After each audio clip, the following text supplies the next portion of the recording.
Evening everyone, welcome back to our channel, welcome to our new video. আজকের ভিডিওটা start করছি হচ্ছে Waterloo airport থেকে। ওয়াটারলু এয়ারপোর্ট আমাদের বাড়ি মানে হ্যামিল্টন থেকে 1 ঘন্টা দূরে অবস্থিত।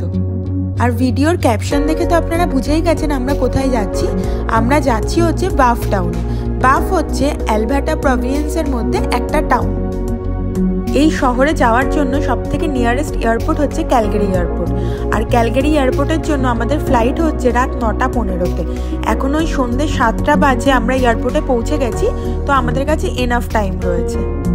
কাগজপত্র নিয়ে আমরা ভেতরে চলে এসেছি। আর আজকে আমরা ট্রাভেল করছি হচ্ছে ফ্লেয়ার এয়ারলাইন্সের সাথে। আর এই ধরনের এয়ারলাইন্সগুলোর যেহেতু ভাড়াটা অনেক কম হয়, তার জন্য কোনো চেক ইন লাগেজ ইনক্লুডেড থাকে না। সেই চেক ইন লাগেজটা আপনাদেরকে টাকা দিয়ে কিনতে হবে। যেমন আজকে আমরা একটা 20 কেজি চেক ইন লাগেজ টাকা দিয়ে কিনেছি। এয়ারলাইন্সের টিকিটের সাথে শুধুমাত্র একটা ছোট হ্যান্ড লাগেজ ফ্রি থাকে। এখন আবার দেখলাম এই ঢোকার মুখে এখানে একটা মেজারিং জায়গা বসানো রয়েছে, যেখানে আপনার হ্যান্ড লাগেজটা ফেলে দেখছে যে এই মেজারিং জায়গাটার মধ্যে হ্যান্ড লাগেজটা আদৌ সেট হবে কি হবে না, কি আমাদের ব্যাগটা আবার না কোনো সমস্যা তৈরি করে। কোনো সমস্যা হয়নি, আমরা বোর্ডিং পাস নিয়ে নিয়েছি।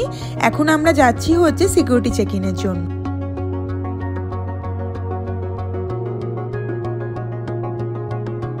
সিকিউরিটি চেক ইন কমপ্লিট করে এখন আমরা চলে এসেছি হচ্ছে একদম বোর্ডিং গেটের সামনে। আর বাড়ি থেকে না একটু ডিনারে চাউমিন নিয়ে এসেছিলাম, কারণ এয়ারপোর্টটা যেহেতু খুব ছোট, কিছু পাওয়া যাবে কি যাবে না জানতাম না। আর আমাদের ডিনার করেই যেহেতু ফ্লাইটে উঠতে হবে তার জন্য। তো চলুন তাহলে এখন তাড়াতাড়ি চাউমিনটা খেয়ে চলে যাব হচ্ছে বোর্ডিংয়ের জন্য। বোর্ডিং স্টার্ট হয়ে গেছে। এখন টাইম হচ্ছে রাত 9টা 12 আর আমাদের ফ্লাইট হচ্ছে 9টা 40। এখান থেকে ক্যালগারির ডিস্টেন্স হচ্ছে 4 ঘন্টা, কিন্তু আমরা যখন পৌঁছাবো তখন আবার টাইম হবে 11টা 55। কেন ভাবছেন তো? অ্যাকচুয়ালি ক্যালগারি আমাদের এই টাইম জোন থেকে আবার 2 ঘন্টা পিছিয়ে। কানাডা দেশটা অ্যাকচুয়ালি এতটাই বড় যে এখানে অনেকগুলো টাইম জোন ক্যালকুলেট করা হয়। চলে এসেছি আমরা ফ্লাইটের সামনে, আর কিছুক্ষণের মধ্যেই ফ্লাইটে ওঠার পালা।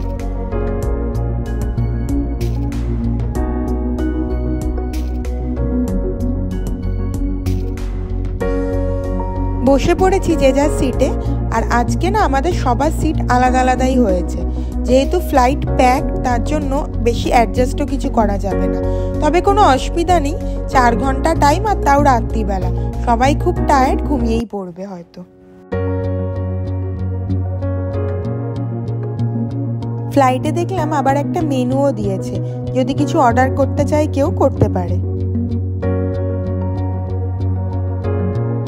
ফ্লাইট টেক অফ করে গেছে। চলুন আমিও এবার একটু রেস্ট নিয়ে নিই। দেখা হচ্ছে ক্যালগারি এয়ারপোর্টে নেমে।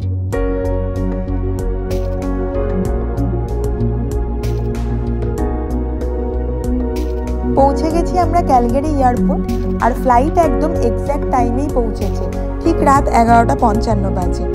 আর ক্যালগারি ইন্টারন্যাশনাল এয়ারপোর্টটা কিন্তু বেশ বড় একটা এয়ারপোর্ট কানাডার। তার জন্য দেখুন এত রাতেও কত ভিড়। আর এই এয়ারপোর্টে কিন্তু অনেক কিছু খাবারের অপশনও দেখলাম পাওয়া যাচ্ছে, যেটা ওয়াটারলু এয়ারপোর্টে ছিল না। যেমন চিলিজ, টিম হর্টেন্স, আরও অনেক কিছু।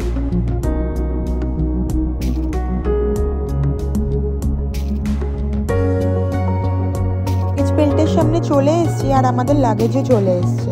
তো এখন এখান থেকে একটু ফ্রেশ হয়ে আমরা বেরিয়ে পড়বো এয়ারপোর্ট থেকে। এয়ারপোর্ট থেকে বেরিয়ে পড়েছি আমরা।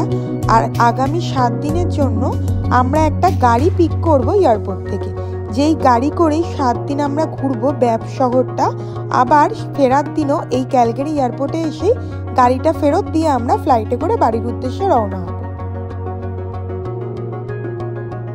বলতে বলতে চলে এসেছি হচ্ছে আমাদের গাড়ি যেখান থেকে পিক করার কথা ছিল সেখানে। আর এই গাড়িটাই আমরা নিয়েছি হচ্ছে আগামী 7 দিনের জন্য। গাড়ি নিয়ে আমরা রওনা হয়ে পড়েছি। আর আজকে আমরা ক্যালগারি এয়ারপোর্টের কাছেই একটা হোটেল নিয়েছি থাকার জন্য। কারণ এতটা জার্নি করে এসে এই রাত্রিবেলায় ব্যাফ যাওয়া পসিবল ছিল না। তাই জন্য আজকে রাতটা হোটেলে রেস্ট করে কাল সকালবেলা 10টা-11টা নাগাদ ফ্রেশ হয়ে আমরা বেরিয়ে পড়বো হচ্ছে ব্যাফ টাউনের জন্য। পৌঁছে গেছি হচ্ছে আমরা হোটেলে। এখন তাড়াতাড়ি চেক ইন করে একটু শোয়ার অপেক্ষা।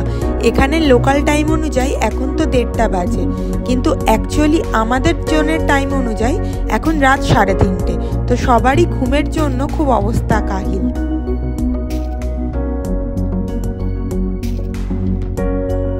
আমরা রুমে চলে এসেছি, আর এই ঢুকেই রয়েছে এখানে একটা প্যান্ট্রি এরিয়া, উপরে কফি মেশিন রয়েছে, আর নিচে রয়েছে একটা ছোট ফ্রিজ, আর এইদিকে রয়েছে একটা লন্ড্রি এরিয়া, মানে আয়রন টায়রন করার জন্য একটা লকারও দেওয়া রয়েছে দেখছি। এইদিকে ওয়াশরুমটা দেখালাম না। আর এইটা হচ্ছে মেন রুমটা, দুটো বড় সাইজের কিং সাইজের বেড রয়েছে, আর এটা একটা টিভি ক্যাবিনেট রয়েছে, ওয়ার্ক স্টেশন রয়েছে, সবই রয়েছে মোটামুটি। আর আমরা তো এক রাতই থাকবো, এক রাতের জন্য এনাফ।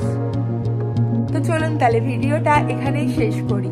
আজকে অনেক রাত হয়েছে, এখন বাজে হচ্ছে রাত 1:30 মতো। জাস্ট এসে পৌঁছালাম, এখন একটু ফ্রেশ হয়ে রেস্ট নেব, আবার কাল সকাল থেকে নতুন জার্নি শুরু। আমাদের ব্যাফ ট্রিপটা অবশ্যই দেখবেন, আর কেমন লাগছে কমেন্টে এসে জানাবেন। ভিডিওটা ভালো লেগে থাকলে লাইক করবেন, শেয়ার করবেন, কমেন্ট করবেন, আর চ্যানেলটাকে সাবস্ক্রাইব করে দিতে ভুলবেন না। Bye bye.